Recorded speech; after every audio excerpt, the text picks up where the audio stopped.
बैठकीत नेमके काय चर्चेचे विषय आहेत? ते आता चर्चा झाल्यानंतर तुम्हाला सांगतो. कारण लोकसभा निवडणुकीनंतर इंडिया आघाडीचे नेते पहिल्या प्रथम भेटत आहेत. त्याच्यामुळे एक मध्ये आमची व्हिडिओ कॉन्फरन्स झाली.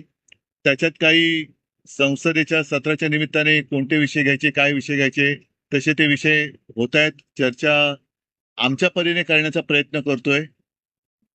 आणि आज सुद्धा वेगळे विषय कोणाला काही बोलायचे असतील बघू, समोर आल्यानंतर त्याच्यावरती आमचं मत व्यक्त करू. बिहारच्या निवडणुका जवळ आलेल्या आहेत, त्याचबरोबर महाराष्ट्रामध्ये स्थानिक स्वराज्य संस्था आणि महापालिकांच्या त्यावेळेला तिकडे महाराष्ट्रात आलं की या विषयाचं उत्तर देतो. उपराष्ट्रपती पदाच्या निवडणुकी संदर्भात चर्चा सुरू आहे. जर मराठी उमेदवार एनडीएने दिला तर या अगोदर देखील असं झालंय की मराठी उमेदवार असताना तुम्ही पाठिंबा दिला होता. तर अशा पद्धतीने जर मराठी उमेदवार आला तर आपण या सगळ्या शक्यता ज्या वेळेला जाहीर होतील तेव्हा बोलूया. कारण उगाच आपण त्याच्यावरनं त्यांच्या मनात काय आपण कशाला हे करायचे, तर तेव्हा जेव्हा तो विषय समोर येईल तेव्हा बघू ना. आपण पण मराठी उमेदवार असेल तर समोर आधी येऊ दे, आपण बघू त्याच्यानंतर. म्हणजे असं मग मराठी आलं, मग बंगाली आले, मग तमिळ आलं, मग पंजाबी आलं, असं करण्यात काय अर्थ आहे? त्यांच्याकडनं येऊ तर नाही. पहिला महत्वाचा विषय की पहिलं उपराष्ट्रपतीनं तडकाफडकी काढलं का आणि उपराष्ट्रपती महोदय आता आहेत कुठे, हा विषय महत्वाचा आहे. त्याच्यामुळे त्याच्यावरती चर्चा झाली पाहिजे. आणि 2-3 वर्ष जे उपराष्ट्रपती राहिले ते आहेत कुठे, या मुद्द्यावरती चर्चा झाली पाहिजे. तर गेल्या वेळी तुम्ही त्यांना भेटला होता, तर असा काही विषय आहे का की ते भेटत होते विरोधी पक्षांच्या नेत्यांना? त्यामुळे मला काय माहित नाही. त्याच्यानंतर आता भेटले तर मी बोलू शकेन, पण भेट घ्यायची झाली तर ते आहेत कुठे माहिती नाहीत. सर, दिल्ली में एक बार बोलेंगे कि जो आज इंडिया गठबंधन की बैठक होने वाली है, उसमें आप मतदार मोहिमेवरून सुद्धा चर्चा सुरू आहे. आज राहुल गांधी क्या पत्रकार करू पहले मैं?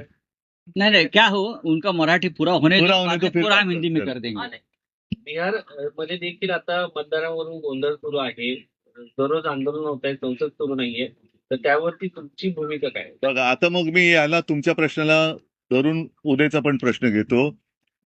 एकूणच आता या निवडणुका प्रत्येक राज्याच्या त्यांच्या त्यांच्या वेळेप्रमाणे होणार. मग बिहार होईल, उत्तर प्रदेश होईल, दरम्यान महाराष्ट्राच्या स्थानिक स्वराज्य संस्था होतील. आता बिहारमध्ये जो काय एक मतदार याद्यांचा घोळ झाला, त्याच्यामध्ये आता अंतिम निर्णय काय आलेला आहे कल्पना नाही, पण त्याच्यात आलं होतं की स्वतःची ओळख तुम्ही पटवून द्यायची मतदारांनी, बरोबर ना? म्हणजेच याचा अर्थ देशात अघोषित एनआरसी लागू झालाय का, या विषयावरती पण आपण बघितलं पाहिजे. कारण जेव्हा एक सीए आणि एनआरसी विषय गाजला होता, दिल्लीमध्येच त्याच्यावरनं रान पेटलं होतं. अनेक ठिकाणी त्याच्या विरुद्ध आंदोलनं झाली होती. विशेषतः आसाममध्ये एनआरसीच्या विरुद्ध आंदोलन झालं होतं. आणि साधारणतः विषय हाच होता की तुम्ही तुमची ओळख पटवून द्या. तर एनआरसी आता देशभर लागू केलाय का, ह्याचं स्पष्टीकरण निवडणूक आयोगाने द्यायला पाहिजे. पण सुप्रीम कोर्टाने पुन्हा काहीतरी आदेश दिलाय. स्थानिक स्वराज्य संस्थांच्या ज्या निवडणुका आहेत त्याच्यात एक तर ईव्हीएम वरती आमचा आक्षेप असताना आणखीन त्याच्यात एक अपारदर्शकता आणलेली आहे की त्यांनी ते व्हीव्हीपॅट मशीनच आता काढून टाकलेले आहे. मग तुम्ही निवडणुका घेता कशाला? सरळ जाहीर करून टाका ना, यांचे एवढे जिंकले म्हणून. आम्हाला एकतर आमचं म्हणजे मतदाराला त्याचं मत जाते कुठे हे शेवटपर्यंत कळलं पाहिजे. ते ईव्हीएम मध्ये कळत नाहीये. कारण बटन दाबलं जातंय, दिवा लागतोय, आवाज येतोय, ती रिसीट दिसते, पण ती रिसीट नंतर एकूण सगळ्या रिसीट काय मोजल्या जात नाहीत. आणि मत रजिस्टर कुठे होते आतमध्ये, रजिस्टर कसं होतंय ते कळत नाही. बॅलेट पेपरवरती कसं होतं की शिक्का मारल्यानंतर ती उभी घडी घातली जायची. त्याच्यामुळे शाई जरी ओली असली तरी जास्तीत जास्त त्याच उमेदवाराच्या नावावरती ती शाई थोडीशी उमटायची. पण मत कुठे माझं मी दिलंय हे शेवटपर्यंत कळत होतं, ते ईव्हीएम मध्ये कळत नाहीये. आणि त्याच्यात आणखीन आता व्हीव्हीपॅट काढतायत. मग तुम्ही निवडणुका घेण्याचा फार्स करता कशाला? निवडणुका न घेता सरळ घोषणा करून टाका ना. उद्धवजी, राज ठाकरे यांच्या संदर्भात पण चर्चा होणार आहे का? कारण नाही, मला काय माहिती नाही. आणि त्याच्यावर चर्चा करण्याची दुसऱ्याला कोणाला गरज नाही.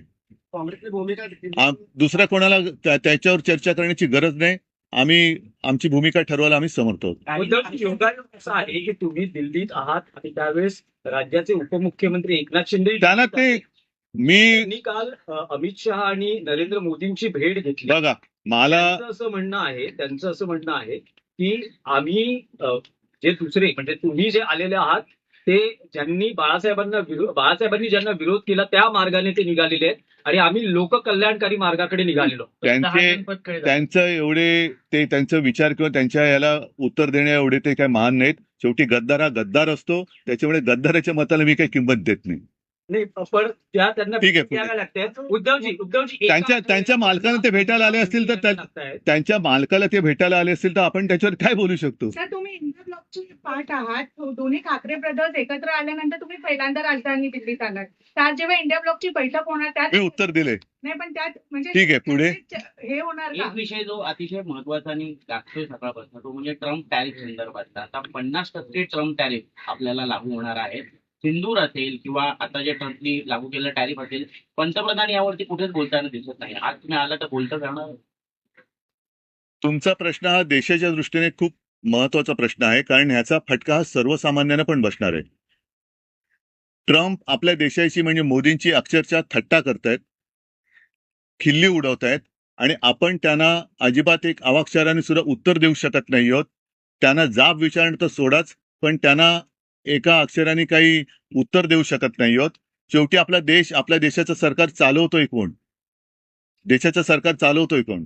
आणि म्हणून तुमच्या कदाचित आठवणीत असेल की शिवसेनेचा वर्धापन दिन जेव्हा झाला 19 जूनला, त्यावेळेला मी माझं एक मत व्यक्त केलं होतं की आज आपल्या देशाला पंतप्रधानांची गरज आहे, आपल्या देशाला परराष्ट्र मंत्र्यांची गरज आहे, संरक्षण मंत्र्यांची गरज आहे, गृहमंत्र्यांची गरज आहे.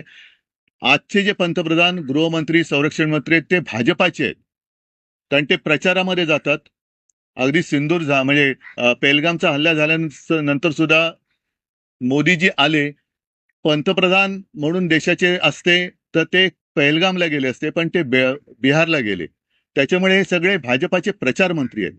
एकूणच हे सरकार अपयशी, असफल आणि असहाय्य आहे. यांना कोणतीही परराष्ट्र नीती नाही. परराष्ट्र नीती यांची पूर्णपणाने अपयशी ठरलेली आहे. कोणतेही असं खंबीर धोरण नाही. म्हणजे एकदा अमेरिका तिकडनं डोळे वटारत असताना आपले मला वाटतं हे कुठे गेले डोल, रशिया, पंतप्रधान चीनला चाललेत.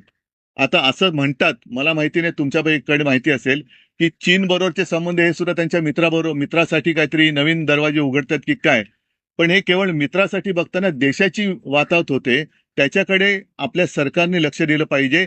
आणि एकूणच परत सांगतो की हे सर्वच बाबतीत, विशेषतः परराष्ट्र नीतीमध्ये पूर्णपणे अपयशी ठरलेलं सरकार आहे. तर क्रिकेट पाकिस्तानसोबत मात्र क्रिकेट खेळलं जाणार आहे, त्याला कुठे विरोध होताना पाहायला मिळतोय सरकारकडनं. एकीकडे ऑपरेशन सिंदूर बद्दल बोलायचं, क्रिकेटची सामने नाही, हे या सरकारला काही तशी नीतिमत्ता राहिलेलीच नाहीये. म्हणजे पाकिस्तान आपला दुश्मन आहे, जे शिवसेना प्रमुख सांगायचे. तेव्हा इकडे दिल्लीमध्ये सुद्धा आम्ही मॅच रोखली होती, मुंबईमध्ये रोखली होती, की जोपर्यंत दहशतवादी कारवाया पाकिस्तान थांबवत नाही तोपर्यंत पाकिस्तान सोबत कोणतेही संबंध ठेवता कामा नयेत. आणि माझ्या आठवणीप्रमाणे सुषमा स्वराज पण याबद्दल बोलल्या होत्या की आपण पाकिस्तानची क्रिकेट खेळता कामा नये. यांना हे मतलबाचं बघतात. म्हणजे आपल्या इकडे आम्हाला, म्हणजे आपल्याला सगळ्यांना देशप्रेमाचे सगळे धडे देतात आणि हे स्वतः म्हणजे अगदी जय शाह सकट आमच्या इथल्या पण मंत्र्यांची आणि इतर सुद्धा मंत्र्यांची मुलं बाळं दुबईला जाऊन पाकिस्तान बरोबरचा क्रिकेट सामना एन्जॉय करतात. हे देशभक्त असू शकत नाही. हे सच्चे देशभक्त नाहीत. देशभक्तीची जर व्याख्या करायची असेल तर सच्च्या देशभक्ताने पाकिस्तान जोपर्यंत आपल्या सोबत ज्या दहशतवादी कारवाई करतो त्या थांबवत नाहीत तोपर्यंत पाकिस्तान बरोबर कोणतेही संबंध ठेवू नयेत. आणि ते ठेवणार नसेल तो सच्चा देशभक्त आहे.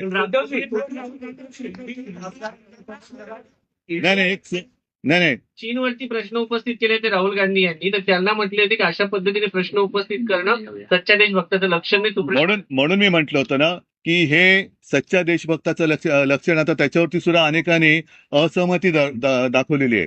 आता माझं म्हणणं असं आहे की सुप्रीम कोर्टाचा आदर ठेवून घटनेप्रमाणे 10 शेड्यूल 10 प्रमाणे जे काही लोकशाही वाचवण्यासाठीचा जो निकाल आहे त्याला 3 वर्ष झालेली आहेत, अजूनही निकाल लागत नाही. घटनेचा सन्मान आपल्या देशात राखला जातोय की नाही हे सुद्धा संपूर्ण देशातले देशभक्त वाट बघतायत. त्याच्याबद्दल सुद्धा सुप्रीम कोर्टाने आम्हाला अवगत करावे.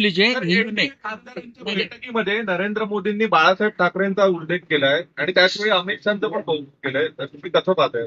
नाही, मी काय बघत नाही त्याच्याकडे. इंडिया आघाडी विखुरलेली दिसते आहे. इंडिया आघाडी विखुरलेली दिसते, यासाठी आप इंडिया आघाडीतून बाहेर पडलेला आहे. ममता बॅनर्जींची वेगळी भूमिका आहे. अशा वेळेस महाराष्ट्राचं राजकारण बदलत असताना आणि दोन बंधू एकत्र येत असताना शिवसेना उद्धव बाळासाहेब ठाकरे हा पक्ष इंडिया आघाडीत राहणार का? पण माझं म्हणणं की अशा कुठे काय अटीतटी शर्ती नाहीच आहेत. त्याच्यामुळे मी म्हटलं ना की आमच्या दोघांचा निर्णय घ्यायला आम्ही दोघंही खंबीर आहोत. ठीक है, दूसरी अभी हो गया, बाद में करना, बस हो गया।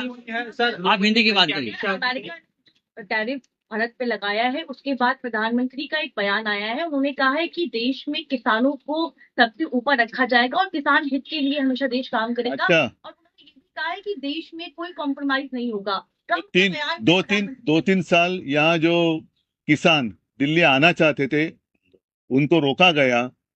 6 महीने 8 महीने कई सारे किसान, ना उन्होंने गर्मी की परवाह की, ना बारिश की ना सर्दी की परवाह की। उसमें कुछ किसान तो बेचारे मर गए।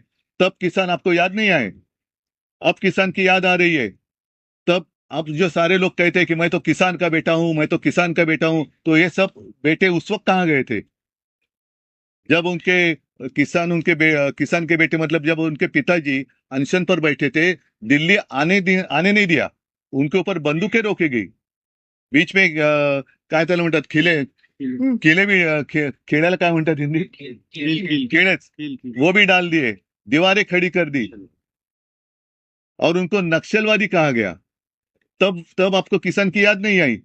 तो ये सब झूठापन आहिस्ते आहिस्ते इनका नकाब फटते जा रहे, दिन ब दिन बेनकाब होते जा रहे और असली चेहरा उनका अब सामने आने लगा है। उधर इंडिया बैठक होनी है दिल्ली में सर, लंबे समय के बाद इंडिया गठबंधन की बैठक होने जा रही है। इस बीच आप लोग दोनों भाई भी एक साथ आएंगे, कि आप दोनों साथ में जाएंगे वहां पे राहुल गांधी के पास? क्योंकि आप लोग हम दोनों भाई समर्थ है, हमें क्या करना है हम दोनों करेंगे, उसमें तीसरे की आवश्यकता नहीं है। सर, इलेक्शन कमीशन का एक ट्वीट है जिसपे उन्होंने कहा है कि एक भी सिंगल ऑपोजिशन पार्टी ने ऑब्जेक्शन रेज नहीं किया है कि एसआईआर पे, बिहार के एसआईआर। आपने इलेक्शन कमीशन का ट्वीट बताओ आपने किया है? नहीं, एक मिनट, इस बारे में अनिल जी आपको। बिहार राज्य में जो एसआईआर हो रहा है उसके बाद में जो 65 लाख मतदाताओं को इस सूची से निकाला गया है उसके कारण उन्होंने दिए हैं और उनका ये कहना है कि वहां पे 3 से 4 हजार मतदाता स्वयं आए हैं, लेकिन 1.6 जो बीएलएस पार्टी के तरफ से रहते हैं, जो पॉलिटिकल पार्टीज अपॉइंट करते हैं, उनमें से कोई ऑब्जेक्शंस या कोई भी उस तरह का एक्सेप्शन लिया नहीं गया है। लेकिन जब बीएलएस पार्टी के तरफ से एक्सेप्शंस लेते हैं उसकी कोई सुनवाई नहीं होती, बीएलओ उस पर हावी होता है। उसके ऊपर ईआरओ और एईआरओ का भी रोल उतना ही जबरदस्त रहता है कि वहां पे कोई सुनवाई बीएलए के नहीं होती है।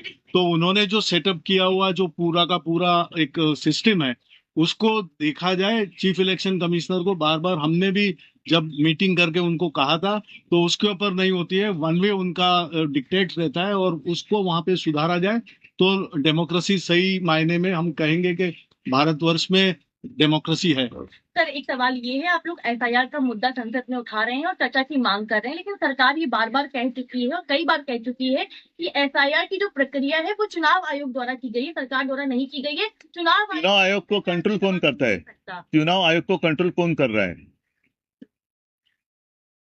तर एनडीए विधान केलं की दोन भाऊ म्हणजे तुम्ही आणि राज ठाकरे काय अरे आपण मुंबईत बोलू ना, आपण त्या दोन भावांना घेऊन दोन्ही भाऊ बोलू. आवश्यकता नाही म्हणजे यामध्ये तुम्हाला दुसऱ्या कुठल्या पक्षाची गरज नाही का? 2018 में भी वो चाइना गए थे, उसके बाद 2020 में तालीम में अपने जवान शहीद हुए थे।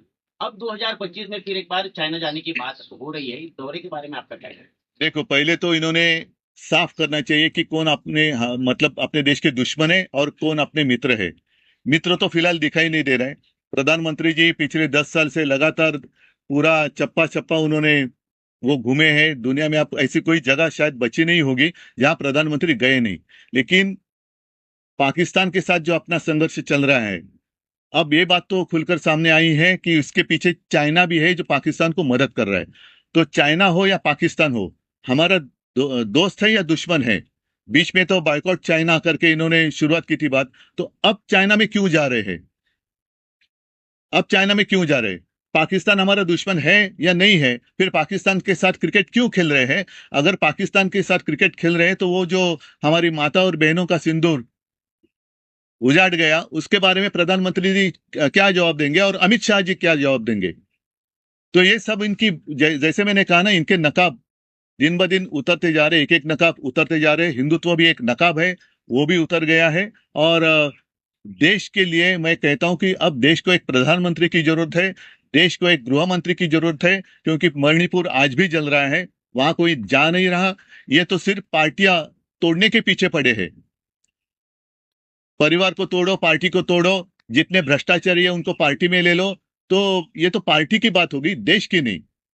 तो देश के लिए एक मजबूत सरकार की जरूरत है, मजबूत प्रधानमंत्री की जरूरत है, गृह मंत्री, सब रक्षा मंत्री हो या विदेश मंत्री हो, देश के लिए मंत्री चाहिए आज। एक चाहिए तो आप ऐसे, मैं तो विज्ञापन नहीं दे सकता कि चाहिए करके, लेकिन जब भी कोई आपत्ति आती है तो ये लापता होते हैं। सर एनडीए की मीटिंग में बाला साहब ठाकरे जी की तारीफ की, इसके बाद कन्नड समिती, हाँ? महाराष्ट्र एकीकरण समिती कन्नड सक्ती विरोधात मी त्याच्याबद्दल बोलणार नाही. सर ठीक है, थैंक यू. सर हाल के दिनों में महाराष्ट्र में हिंदी भाषी और मराठी के बीच में जो दिख रहा है, नहीं हो रहा है, कुछ नहीं हो रहा है। ये बीजेपी की साजिश है। हमारी भूमिका स्पष्ट है, हम किसी भाषा का द्वेष नहीं करते, लेकिन हमारे ऊपर जबरदस्ती ना करे। फिर अगर भाषा की बात करें तो जैसे हिंदी भाषी प्रांत है, वहां 3 भाषा कौन सी सिखाएंगे आप? क्या वहां तेलुगु, तमिल, पंजाबी, मराठी, उड़िया, इस भाषा का आप जबरदस्ती कर सकते हो? अभी मैं आपके साथ कौन सी भाषा में बात कर रहा हूं? तो क्या मुझे पहली कक्षा से हिंदी कंपलसरी थी? हमारे प्रधानमंत्री और गृह मंत्री तो गुजरात से आते हैं, तो भी वो हिंदी अच्छी बात करते हैं। जो अच्छा है, वो बातें अच्छी करते हैं, मतलब हिंदी बात अच्छी करते हैं। क्या उनको हिंदी भाषा पहली से कंपलसरी थी? तो जब भी जिसे वो जरूरत होती है वो सीख लेता है। तो जबरदस्ती ना करे। हिंदी भाषा के साथ हमारी कोई दुश्मनी नहीं है, लेकिन हम जबरदस्ती बर्दाश्त नहीं करेंगे। धन्यवाद। Thank you.